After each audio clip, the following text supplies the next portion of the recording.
नमस्कार, आप देख रहे हैं न्यूज स्टंप की खास पेशकश बोले जनता। मैं हूं अभय पांडे।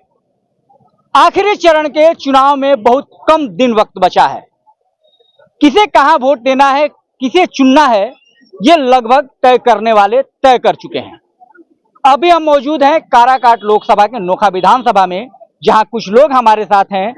आइए उनके मिजाज को टटोलते हैं और जानने की कोशिश करते हैं कि इस बार किस मुद्दे पर काराकाट में चुनाव होना है और वे किसे चुनकर सदन भेजने वाले हैं। सर, आपका नाम क्या हुआ? मेरा नाम वीरेंद्र सिंह। वीरेंद्र जी, कई सारे नेता चुनाव लड़ रहे हैं, फिल्म स्टार भी चुनाव लड़ रहे हैं, हॉट केक टिक बना हुआ है, चर्चा में है काराकाट। कई जा रही है कि त्रिकोणीय लड़ाई है। क्या लग रहा है आपको, कौन बनेगा काराकाट का किंग? यहाँ त्रिकोणीय लड़ाई है ही नहीं है, क्योंकि सेलिब्रेट की दुनिया से आपने बहुत पहले सुने होंगे कि जब हेमंत नंदन बहुगुणा इलाहाबाद से चुनाव लड़े तो वहां पर लोगों ने नारा दिया था कि माने जीरो से हीरो।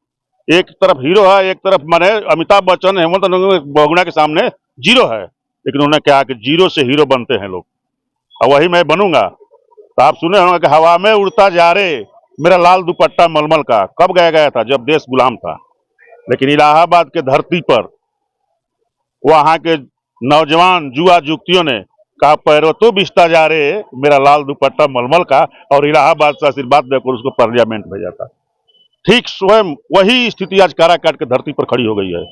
यहाँ के जुआ किसान मजदूर सभी लोगों ने पवन सिंह से आस लगा के टकटकी देख रहे हैं, क्योंकि यहाँ पर जितने भी लोग चुनाव लड़े हैं, राजा राम जी भी 2014-9 से चुनाव लड़ रहे हैं। 9 में इनको वोट आया था 48,000, 14 में वोट इनको आया था 38,000, और 19 में वोट इनको आया था 24,000। नहीं जानते होंगे, जान लीजिए।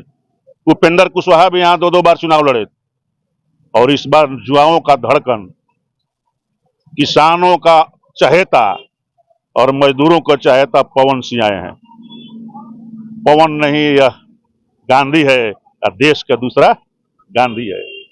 तो ये देखिए, पवन सिंह यहाँ से विजय होंगे। यहाँ के हर नौजवान, हर लोग पवन के साथ है, और पवन चुनाव जीतेंगे, ये मैं आपसे वादा करता हूं, क्योंकि पवन के सामने दूसरा कोई टिकेगा नहीं। चलता है पवन तो रोकता है कोई? पवन जरूरी है, जीने के लिए भी जरूरी है, क्योंकि आप चलते हैं, हवा रहेगा तभी आप जी सकते हैं। इसलिए पवन जी यहाँ के युवाओं के दिल में बस चुके हैं, यहाँ के महिलाओं के दिल में बस चुके हैं। आपने देखे होंगे बहुत जगह पर आरती उतारा गया, लोग बोलता है जय पवन तय पवन, चले पवन तो रोके कौन। आप हमसे ज्यादा इस बारे में जानते हैं, और आप तो खुद हर गांवों में, हर गलियों में जाते हैं, तो जहां भी जाएंगे तो आप पवन ही पाएंगे। एक चीज है, जय पवन तय पवन की ये बात कर रहे हैं। पवन सिंह निश्चित तौर पर फिल्म जगत के सुपरस्टार हैं, लेकिन बीजेपी वाले, एनडीए वाले सुपर स्टार नरेंद्र मोदी को बता रहे हैं, वहीं महागठबंधन वाले स्टार बता रहे हैं तेजस्वी यादव को। तो सबके अपने अपने स्टार हैं।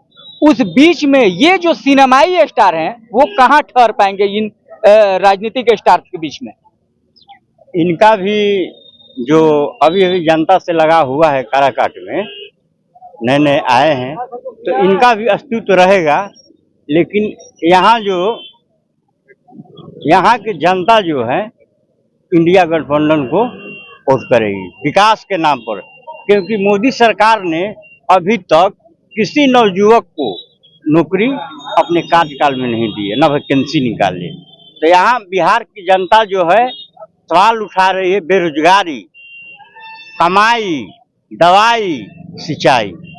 नहीं, बीजेपी की सरकार जो देश में लाई गई थी, मांग था राम मंदिर, मांग था धारा 370, मांग था 3 तलाक खत्म कर दिया जाना, और ये तीनों बीजेपी की सरकार ने कर दिया है। क्या लग रहा है आपको, इसका कोई प्रभाव नहीं पड़ेगा इस चुनाव में? हर बात का प्रभाव पड़ता है, लेकिन इसी बीच में और भी चीज था कि धरातल पर कितना काम हुआ है और ऐसे हवा हवाई में कितना काम हुआ है। हमको नहीं लगता है कि विकास हुआ है 10 साल में जितना होना चाहिए। राम मंदिर बना देने से भूखमरी की समस्या हल नहीं होगी। जब तक नौजवान को रोजगार नहीं मिलेगा तब तक 5 किलो फ्री अनाज बांटने से देश का कल्याण नहीं होगा।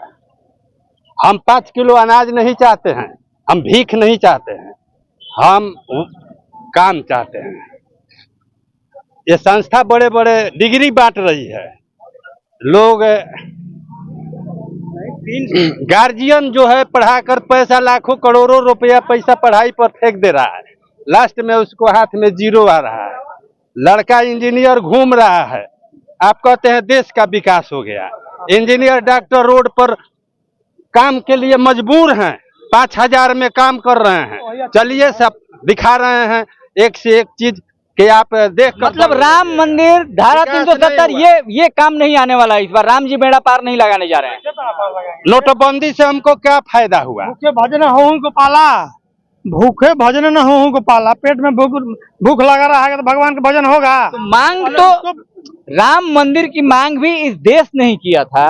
ये तमाम जो चीजें हुई कहीं ना कहीं देश ने मांगा था तब सरकार ने दिया। भाजपा पार्टी मांग किया था, ये देश नहीं मांग, देश की मांग नहीं थी। नहीं, राम जी पहले भी थे, आज भी हैं।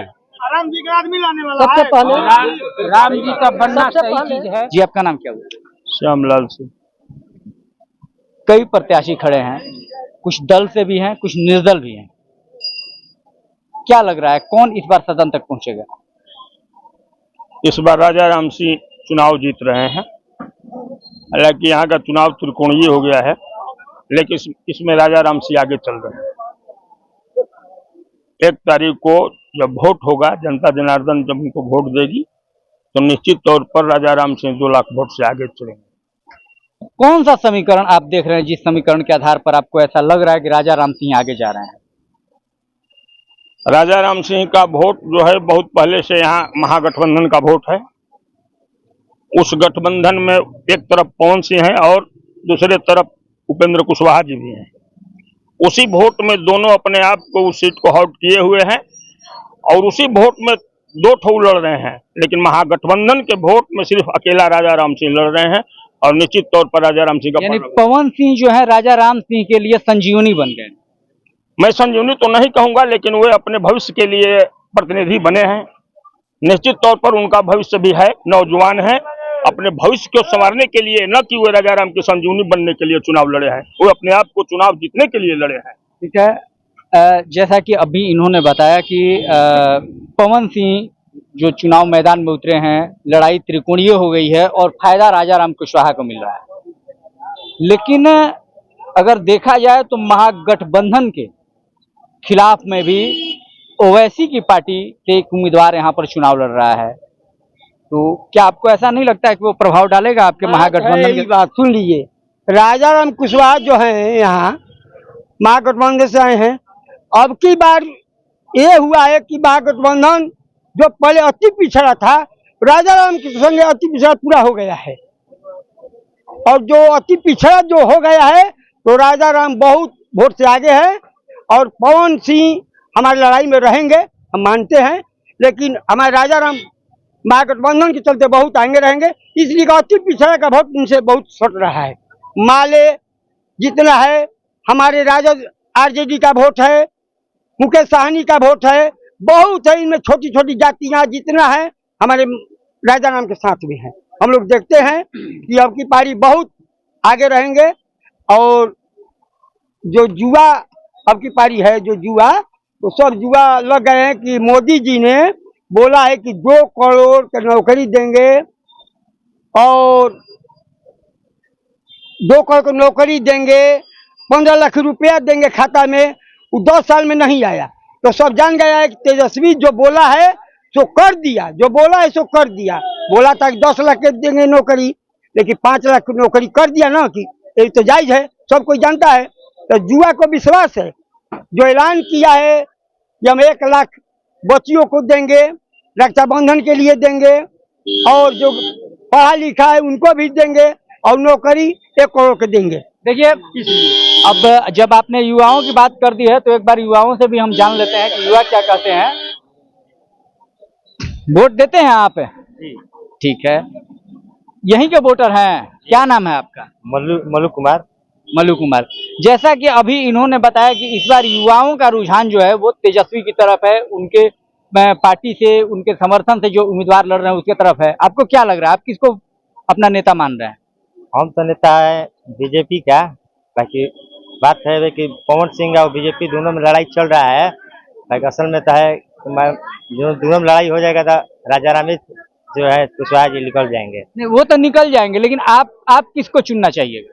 हम तो मोदी जी को चुनना चाहिए। देखिए, आपने कहा था कि युवाओं की बात, तो हम युवाओं से ही बात कर रहे हैं, युवाओं को ही जानना चाह रहे हैं। आपकी नजर में नेता कौन है काराकाट में? उपेंद्र कुशवाहा, पवन सिंह, राजा राम सिंह, या और भी बहुत सारे लोग हैं? कौन है आपकी नजर में नेता? राजा राम सिंह। राजा राम सिंह। आपकी नजर में? राजा राम सिंह। राजा राम सिंह।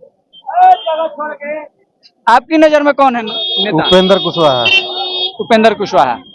और भी कई सारे लोग हैं, उनसे भी जानेंगे। दो ही पार्टियां हैं, इंडिया और एनडीए। इसी दोनों में किसी से लड़ाई है, न कि तीसरा पवन सिंह हवा में चले जाएंगे। तीसरा लड़ाई नहीं है। अरे पवन तो हवा है ही, पवन तो हवा है ही, अब क्या जाएंगे वो? हवा में चले जाएंगे। हवा में पार्टी दो ही है, इंडिया और इंडिया। इसी दोनों में लड़ाई है। आपकी नजर में कौन होगा काराकाट का किंग? बता रहे हैं। सबसे पहले आपके चैनल को बहुत बहुत धन्यवाद यहाँ डिबेट करने के लिए। यहाँ ये चीज है, अब की बार की लड़ाई जो है नेता नहीं लड़ रहे हैं, आम जनता लड़ रही है। अपने संविधान को बचाने के लिए लड़ रही है। युवा अपने रोजगार के लिए लड़ रहा है, न कि 5 किलो अनाज के लिए लड़ रहा है। 17 साल बनाम 17 महीना, जो कि तेजस्वी जी ने 5 लाख रोजगार देने का काम किया। 5 किलो राशन से यह देश चलने वाला नहीं है। देश बेचने के लिए नहीं बना है, देश को रोजगार चाहिए। इस जो जितना युवा वर्ग पढ़ लिख रहा है उसको रोजगार चाहिए। झूठी वादा से नहीं कुछ होने वाला है। तो सरकार विफल रही है, धरातल पे कुछ नहीं है, जमीन पे जीरो है। इसलिए अब की देश की जनता जो है बदलाव चाहती है और मुद्दा की बात होनी चाहिए। मतलब मोदी मैजिक नहीं दिखेगा? नहीं, मुद्दा इस बार मुद्दा की बात नहीं कर रही है सरकार, मुद्दा पे बातें नहीं कर रहे। धर्म के आडंबर में आप चुनाव नहीं जीत सकते हैं। धर्म पीछे है, पहले पेट भरेगा तब ना धर्म है जी। सुप्रीम कोर्ट के माध्यम से ना जो बना राम मंदिर, तो राम तो सबके मन में है। आपको आरती दिखाने से तो राम नहीं ना आएंगे। राम सबके मन में है। यहाँ 5 किलो अनाज नहीं चाहिए। शर्म की बात है कि 25 करोड़ लोग को अनाज मिलता था, आज 80 करोड़ के लोगों को मिल रहा है। तो आपके सरकार में बेरोजगारी बढ़ा ना जी, भूखमरी बढ़ा ना, तो ये तो शर्म की बात है ना।